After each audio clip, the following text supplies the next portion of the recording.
In the silver age of gaming, console mascots reigned supreme. Sega belonged to Sonic the Hedgehog, PlayStation was carried by Crash Bandicoot, and Nintendo was practically owned by Mario. No gamer was worth their salt unless they had a favorite, and no gaming environment could be great until it was stuffed with images of big cartoonish characters. Never among those company symbols, however, was Kao the Kangaroo. The Polish platformer hopped his way onto the Game Boy and Dreamcast in 2000, but was never able to secure the kind of fouling that Studio Tate Multimedia was hoping to acquire. As a result, the series was shelved in 2005 after a measly 3 games, and Kao, quickly forgotten by pop culture, fell into obscurity. But that is until now. Somehow Kao the Kangaroo returned. After a re-release of the franchise's second game landed on Steam, the series developed a surprise cult following that convinced Tate Multimedia to give the whole thing another shot. Unfortunately, the Kao reboot is anything but a knockout. Instead of a triumphant reimagining of the character and his universe,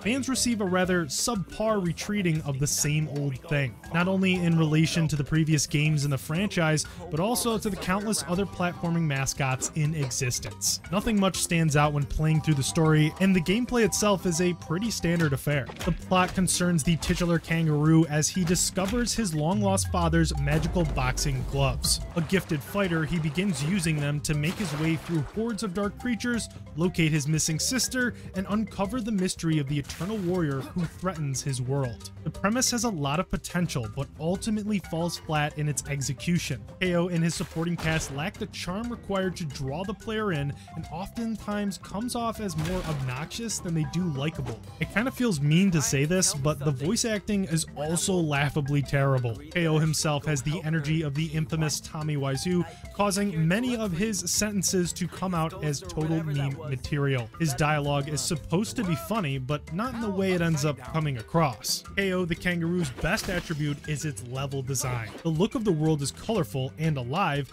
and the arrangement of its platforms provides the biggest challenge of an otherwise simple game. Players who aren't skilled in platforming may find the traversal aspect of the game a welcoming challenge. In fact, the project might have been better off if it leaned further into Kao Kangaroo's features than it does his boxing gloves. Encountering moments of combat was usually a bit disappointing, with underwhelming enemies dispatched easily. While the design of the malevolent anthropomorphic baddies is pretty fun, they're typically done away with after just a few punches or tailspins and only really serve to break the flow of travel. More interesting than the actual story of Kao are the side quests, which truly aren't side quests. In actuality, they're just little offshoots from the main path that lead to collectibles and treasure chests filled with coins. These tend to be the best part of any level and are always worth seeking out during the main objective. The coins can be used to modify Kao in the central hub area, which doubles as the protagonist's hometown and base of operations. Players are brought back here after each level,